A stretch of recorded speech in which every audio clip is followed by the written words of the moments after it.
Masa. Baik, kita mulakan dengan perkembangan ini. Pihak berkuasa tempatan PBT Negeri Sembilan Digesa ambil tindakan tegas kepada peniaga warga asing sekitar Seremban dan Nilai yang didapati gagal patuhi peraturan ditetapkan. Menteri Besar Datuk Seri Amiruddin Harun berkata, pihak imigresen juga perlu meningkatkan kekerapan lawatan di premis perniagaan di dua bandar berkenaan. Bagi menjalankan siasatan menyeluruh berhubung lesen peniaga warga asing, pihaknya juga menubuhkan satu jawatankuasa yang dipengerusi Setiausaha Kerajaan Negeri, Datuk Muhammad Zafar Ibrahim. Ini kerana berdasarkan pemerhatian dibuat, premis tersebut mempunyai lesen sah namun tidak mempunyai kebenaran untuk dikendalikan pekerja warga asing. Justru jawatankuasa tersebut akan menetapkan tindakan wajar bakal dikenakan kepada pemegang lesen premis tersebut. Baki 2 hari menjelang hari pengundi PRK Pelangai Sabtu ini, bekas Menteri Besar Pahang Tan Sri Adnan Yaakob antara yang hadir memberi sokongan kepada calon Barisan Nasional BN, Datuk Amizar Abu Adam. Kehadiran figura penting masyarakat itu dilihat memberi nilai tambah dalam meningkatkan lagi sokongan kepada Datuk Amizar. Pengerusi BN Pahang, Datuk Seri Wan Rosli Wan Ismail berkata, dengan rekod 8 penggal sebagai wakil rakyat, kehadiran Tan Sri Adnan sudah sinonim dengan penduduk di Pelangai. Beliau juga menyifatkan bekas Menteri Besar itu sebagai tokoh yang berprinsip selain selalu memberi nasihat kepadanya agar kepentingan rakyat khususnya mereka yang susah untuk terus dibantu. Angkat martabat bahasa Melayu sebagai bahasa kebangsaan menurut Timbalan Menteri Pendidikan Lim Hu Ying. Itu merupakan objektif penganjuran pertandingan syarahan dan bercerita bahasa Melayu.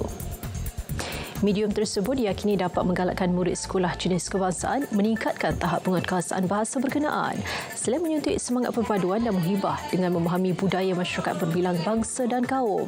Beliau ditemui pada majlis penutup dan penyampaian hadiah syarahan dan bercerita bahasa Melayu SJKC dan SJKT Piala Perpaduan Perdana Menteri peringkat kebangsaan di Kuala Perlis.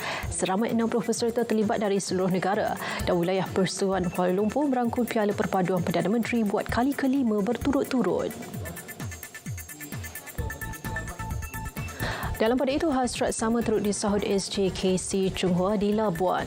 Guru besarnya, Yung Hui Chen berkata, pelbagai aktiviti dianjurkan sejajar dengan hasrat Kementerian Pendidikan untuk memperkasa bahasa Melayu sebagai bahasa kebangsaan. Antara pengisian menarik diadakan pertandingan sajak, melafaz pantun, bercerita dan kaligrafi khad. Malah perhimpunan rasmi pada Isnin dilakukan dalam bahasa Melayu selain kod QR imbas sedia bagi menyimak makna dan ejaan yang betul perkataan dalam bahasa Melayu.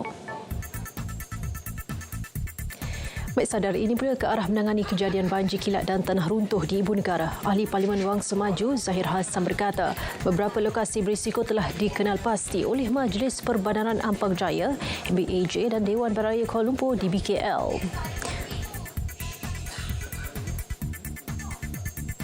Walau bagaimanapun, beberapa usaha ataupun tindakan yang telah dibuat beberapa jabatan berkenaan. Contoh ya, tempat-tempat yang di lereng bukit itu yang boleh menyebabkan tanah runtuh, beberapa usaha di mana slope itu di-tag kan, slope tagging, yakni slope itu diberi nama. Jadi apabila slope itu cerun itu diberi nama, jadi kalau kita nak merujuk kepada cerun itu mudah. Jadi setiap slope tagging itu telah dimulakan di Ampang Jaya. Beliau ditemui media selepas majlis menandatangani MOU antara projek kebajikan 12-12-12 dan Majlis Suringan Malaysia MRA di Petaling Jaya.